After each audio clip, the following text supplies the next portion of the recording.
आज हम बनाते हैं ऑथेंटिक लाल मांस। मैंने देखा यूट्यूब पे कई लोग कुछ भी बना देते हैं और उसको लाल मांस कहते हैं। अब मैं आज आपको बनाकर दिखाऊंगा ऑथेंटिक लाल मांस। ऑथेंटिक लाल मांस के बारे में मैं आपको बताता हूँ। ये उस समय बनाया जाता था जब राजे महाराजे शिकार करने जाते थे और वो जो भी शिकार करते थे उसी का मांस बनाया जाता था। उसमें जनरली जो होता था हिरन होता था, तीतर होती थी या बकरे होते थे। अब चूँकि इस समय हिरन और तीतर वगैरह नहीं बनाए जा सकते, कानूनी रूप से उस पर पाबंदी है, इसलिए सिर्फ हम बकरे का जो मीट होता है, मटन जिसको हम कहते हैं, उसी का बनाएंगे। अब मैं आपको लाल मांस की कहानियाँ सुनाऊंगा तो बहुत लंबी हो जाएंगी, तो हम उसको फटाफट बनाना चालू करते हैं। इसके लिए जो सबसे बेसिक चीज़ है वो है लाल मांस। ये हमने लाल मांस रखा है, ये ढककर रखा है। ढककर क्यों रखा है? क्योंकि ऐसा कहा जाता है कि अगर मांस को खुला रखा जाए तो उसका जो टेस्ट है वो चला जाता है, उसका जो टेस्ट है वो चला जाता है, इसलिए इसको ढककर रखा है। और जैसा कि मैंने आपको बताया, इसमें बिल्कुल बेसिक मसाले गिरते हैं। तो ये देखिए, हमने लिया है छोटी इलायची। जो ऑथेंटिक लाल मांस में छोटी इलायची का यूज़ नहीं होता है, तेज पत्ते का यूज़ नहीं होता है, लेकिन क्योंकि ये उपलब्ध है तो मैंने इसका यूज़ कर लिया है। उसमें जनरली काली मिर्ची, बड़ी इलायची, दालचीनी और एक खड़ी मिर्च, ये एक बेसिक है बिल्कुल। इसके साथ है प्याज। इसमें कसूरी मेथी का भी यूज़ नहीं होता, लेकिन क्योंकि हम अपने जो नॉन वेज है उसमें कसूरी मेथी का यूज़ करते हैं, इसलिए मैंने इसका यूज़ किया है। ये है सरसों का तेल, क्योंकि उस समय राजस्थान में जो देसी कहानी कहा जाता है उसका तेल यूज होता था, वो 99% सरसों का ही होता था या मूंगफली का तेल होता था। तो हमने लिया सरसों का तेल। और घी का चलन राजस्थान में बहुत ज़्यादा है, आप चाहें तो इसको पूरी तरह घी से भी बना सकते हैं। और ये जो आप देख रहे हैं अदरक लहसुन का पेस्ट है, और वो आप यहाँ पे देखेंगे ये कूटा हुआ लहसुन है। अदरक लहसुन का पेस्ट अलग है, कूटा हुआ लहसुन अलग है। और जो लाल मांस है उसमें अदरक का यूज़ भी नहीं होता है। ये देखेंगे दही है, दही का यूज़ भी लाल मांस में नहीं होता है, लेकिन क्योंकि इसमें मिर्च बहुत ज़्यादा होती है और हम जनरली उसको उतने खाने के आदी नहीं होते हैं, इसलिए इसमें मैंने दही का यूज़ किया है। राजस्थान में जब ये ट्रेडिशनली बनाया जाता है तो इसमें काजरी कहा जाता है, उसका यूज़ होता था, जो अब जनरली उपलब्ध नहीं है। उससे इसमें गाढ़ापन भी आता था, एक फ्लेवर भी आता था, और गाढ़ापन के अलावा खट्टापन भी आता था, जो इसके तीखेपन को कम करता था। जैसा मैंने आपको पहले बताया कि इसके साथ जनरली बाटी यूज़ की जाती है, तिक्कड़ यूज़ किया जाता है। बाटी बनती है उपलों से, कंडों से, जो उस समय पॉसिबल था। तो हम इसको बनाएंगे ओवन में। तो आपको एक चीज़ और बताऊँ, मैंने जो यूज़ किया है ये कुकर है, लेकिन उस समय एल्यूमिनियम का यूज़ एक निम्न वर्ग या लोअर क्लास में यूज़ किया जाता था। वो लोग जनरली तांबे का बर्तन या पीतल का बर्तन यूज़ करते थे। आप कभी अगर राजस्थान घूमने जाएंगे, संग्रहालय में जाएंगे, तो आपको एक भी एल्यूमिनियम का बर्तन नहीं मिलेगा, या आपको तांबे के बर्तन मिलेंगे या पीतल के बर्तन मिलेंगे या लोहे के। तो क्योंकि अब ये चलन में है, इसलिए मैं इस कुकर में इसको बना रहा हूँ। तो सबसे पहले हम इसमें डालेंगे सरसों का तेल। सरसों का तेल भी मैंने कम लिया है, क्योंकि हम लोग इस तेल को खाने के आदी नहीं हैं। फिर इसके बाद हम इसमें डालेंगे घी। ये शुद्ध घी है।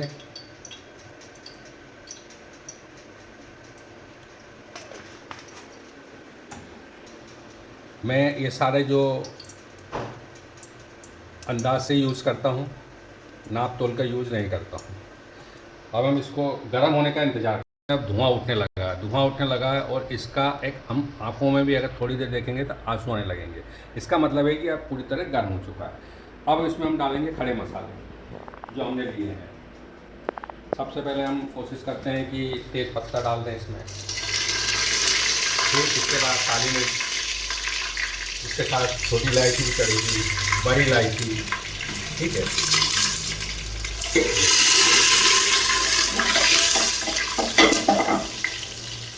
और अब हम इसमें डालेंगे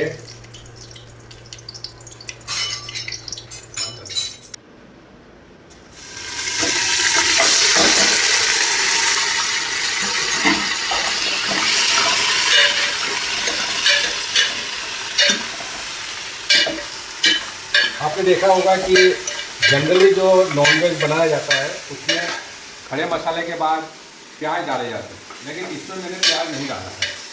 और इसका कारण ये है कि इसमें जो मीट यूज होता है इसमें कोशिश ये की जाती है कि ज़्यादा से ज़्यादा बोन्स वाला पार्ट हो, जिसमें नली हो, जिसमें चाँप हो, या गर्दन वाला पार्ट हो, जिसमें हड्डियाँ ज़्यादा होती हैं।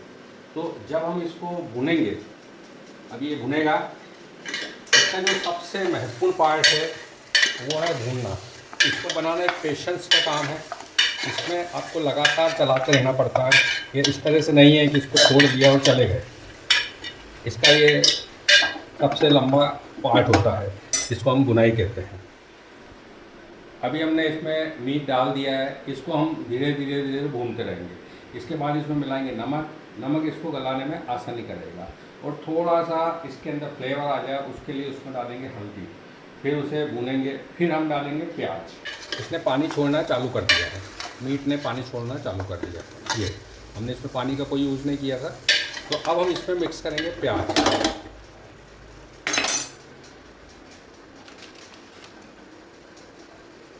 देखिए, प्याज अगर हम पहले यूज़ करते तो उसको हम बिल्कुल गोल्डन ब्राउन होने तक भून सकते थे।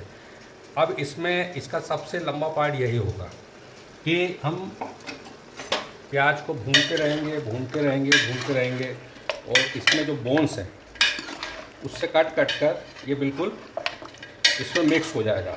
और ये प्रोसेस लगभग 10 मिनट चलेगा। अब आप इसको देख रहे हैं कि तेज़ पत्ता आपको नज़र आ रहा है, तो तेज़ पत्ते को मैं निकाल देता हूँ।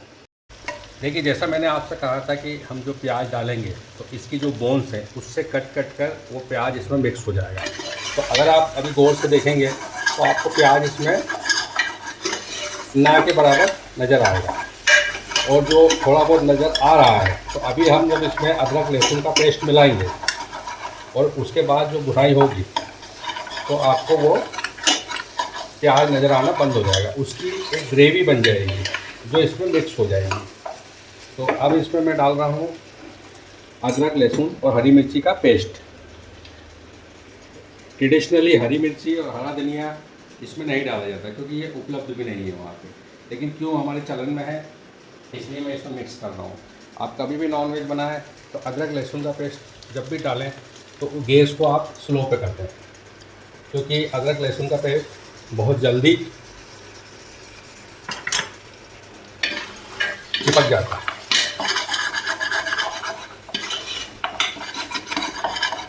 और इसको हम भूनते रहेंगे। कई लोग ये जानना चाहते हैं कि हमें कैसा पता लगेगा कि अदरक लहसुन का पेस्ट अब भून गया है। तो ये एक सिर्फ अनुभव की बात है, उसकी एक खुशबू आती है जिसको आप महसूस कर सकते हैं, तो आपको पता लग जाता है कि अब अदरक लहसुन पक चुका है। और इसको हमेशा धीमी आंच पे भूनना है। आप देख रहे हैं कि इसको मैं गैस पर बना रहा हूँ। ट्रेडिशनली ये जो बनता था, क्योंकि ये जंगलों में बनता था तो वहीं से सूखी लकड़ियाँ इकट्ठी करते थे, वो गांव वाले कर लेते थे या उनके साथ जो सैनिक गए थे वो इकट्ठा कर लेते थे। वहीं पत्थरों को इकट्ठा करके एक चूल्हा बना लेते थे। एक बार मुझे भी सौभाग्य मिला है, राजस्थान में एक जगह है चित्तौड़ ज़िला। चित्तौड़ ज़िले में एक तहसील है बालावर्दा। एक बार अपने मित्रों के साथ हमने वहाँ पर एक पार्टी किया था जिसमें हमने लाल मांस बनाया था। उसमें हिरन का मांस भी था, तीतर भी था, मटन भी था। और वहाँ के एक बड़े फेमस शेफ थे, शेफ तो नहीं कहना चाहिए, कुक थे, तो उनने वो मांस, इसके साथ राजा महाराजा पीने का चलन भी था। उस समय अंग्रेज़ी शराब तो होती नहीं थी, तो जो भट्टियों पर देसी शराब बनती थी या राजा महाराजाओं को जो विदेशों से उपहार में शराब मिलती थी उसका सेवन वो लोग करते थे।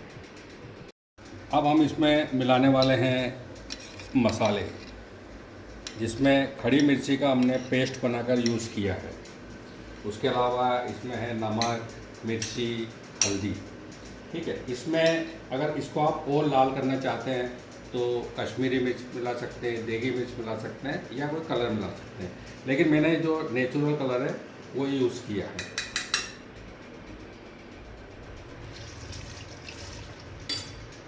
अब आप इसको देखेंगे कि आपको इसमें एक लाल रंग दिखने लगेगा,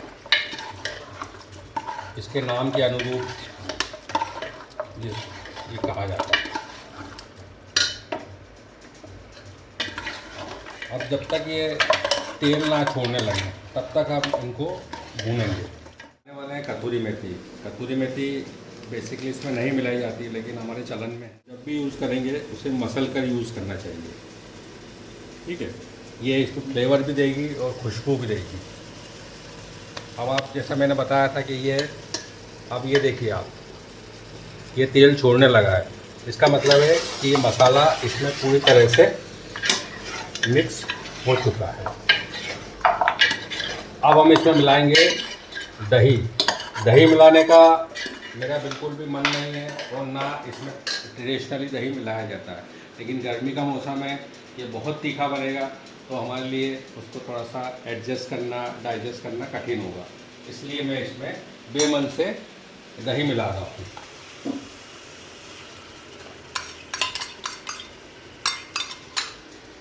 हम जब बचपन में अपनी बुआ के गांव जाया करते थे और वहाँ पर ये मांस बनता था, तो आप बिलीव नहीं करेंगे कि हम उसको खा नहीं पाते थे, क्योंकि वहाँ ऐसा कहा जाता है कि अगर आप लाल मांस खा रहे हैं, अगर आपकी आंखों से आंसू नहीं बह रहे, नाक से पानी नहीं बह रहा, मतलब वो अच्छा नहीं बना है। इतना तीखा होता था और हमारे लिए अलग से खाना बनता था। तो इसीलिए मैंने इसमें दही मिलाया है कि क्योंकि हमको जनरली इतना तीखा खाने की आदत है नहीं। तो अब इसमें दही मिक्स कर दिया है, इसको फिर से धीमी आंच पर भूनेंगे ताकि दही इसमें मिक्स हो जाए। दही से इसमें एक रिचनेस भी आएगी और इसके तीखेपन को भी कम करेगी। मैं आपको बताया कि मेरी बचपन की यादें हैं इसको लेकर। तो हमारी बुआ के यहाँ जब ये बनता था तो इसके मसाले वो पत्थर पर पिसा करती थी, कि जिसको हम सिलबट्टा कहते हैं। और जब खड़े मसाले डालने के बाद वो पत्थर पर पिसा हुआ मसाला उसमें डालती थी तो उसकी जो खुशबू उड़ती थी, तो उनके आसपास के रहने वाले जितने भी घर थे सबको ये पता लग जाता था कि यहाँ पर आज मीट बन रहा है। इतनी मादक खुशबू होती थी, बहुत बेहतरीन खुशबू, उसको बयां नहीं किया जा सकता। अब आप जैसे इसमें देख रहे हैं कि मसाला इसमें पूरी तरह से मिक्स हो चुका है। अब हम इसके आखिरी प्रोसेस पर आते हैं। जैसा कि आपने देखा था कि हमने लहसुन कूट कर रखा था, ये भी एक इसका बहुत महत्वपूर्ण पार्ट है। इसमें हमने तो इसको पीस लिया है। जनरली बिल्कुल खुरदुरा टाइप का जब ये लहसुन हो तो इसमें मिलाया जाता है। इसमें लहसुन का फ्लेवर अलग से आना चाहिए। हमने सबसे पहले भी मिलाया है और अभी फिर से इसमें हम मिला रहे हैं, इसका एक अलग फ्लेवर आएगा। और इसके बाद कुछ देर भूनने के बाद हम इसमें पानी मिक्स कर देंगे। देख रहे हैं कि ये मसाला लगभग भून चुका है। ये अब इसमें हम पानी मिक्स करना चाहते हैं। ये आपके ऊपर डिपेंड करता है कि आप इसकी ग्रेवी कैसी रखना चाहते हैं, ठीक रखना चाहते हैं या थोड़ा सा पानी ज़्यादा रखना चाहते हैं। इधर आप देखेंगे कि मैंने पानी गर्म किया है, ठंडा पानी इसमें मैंने यूज़ नहीं किया है। उससे इसके जो मसाले हैं पानी के साथ अच्छे से मिक्स हो जाएंगे। तो जैसा मैंने कहा, ये आप पर निर्भर करता है कि आप कितना पानी यूज़ करना चाहते हैं। ये भी मैं इसमें मिक्स करूँगा। ये जो हमने मसाले जिस समय घोले थे ये वही कटोरी है, तो जो बचे कुछ मसाले हैं वो भी इसमें मिक्स हो जाएंगे। अब इसको हम अच्छे से मिक्स कर देंगे और इसके बाद कुकर बंद करने के बाद लगभग 5 सीटी तक हम इसका इंतज़ार करेंगे, क्योंकि आप देख रहे हैं 20-25 मिनट हम इसको भून चुके हैं। तो जहाँ तक मेरा विचार है 5 सीटी में ये पक जाएगा, और अगर नहीं पक पाता है तो फिर हम इसको कुछ देर और धीमी आंच पर पकाएंगे।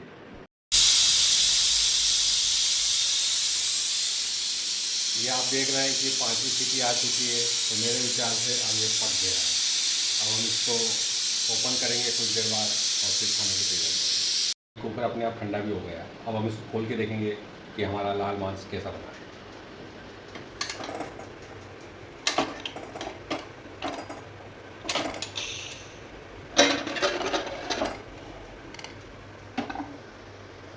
बेहतरीन बेहतरीन बेहतरीन। अब इसको थोड़ा सा गार्निश करने के लिए हम इसमें डालेंगे हरा धनिया। जो इसमें ट्रेडिशनली नहीं डाला जाता है, क्योंकि हमारे पास अवेलेबल है इसलिए हम उसको डाल रहे हैं। अब ये खाने के लिए बिल्कुल तैयार है। अब इसकी हम करेंगे प्लेटिंग और इसको खाना चालू करेंगे। लाल मांस बनकर बिल्कुल तैयार है। जैसा कि आप कलर देख रहे हैं, बेहतरीन कलर आया है कि जैसा आना चाहिए। अब हम इसको देखते हैं कि ये गला है या नहीं है। ये देखिए बिल्कुल आसानी से ये टूट रहा है, इसका मतलब ये पूरी तरह से गल चुका है। इसमें जैसा मैंने आपको बताया था कि इसके साथ आप बाटी खा सकते हैं, रोटी खा सकते हैं, टिक्कड़ खा सकते हैं। चावल ट्रेडिशनली इसके साथ नहीं खाया जाता है, लेकिन क्योंकि हमारे चलन में है इसलिए हम खा रहे हैं। और ये जो मैंने ग्रेवी अलग से रखा है, ये इसलिए है कि हम इसका एक सिप ले पाएँ।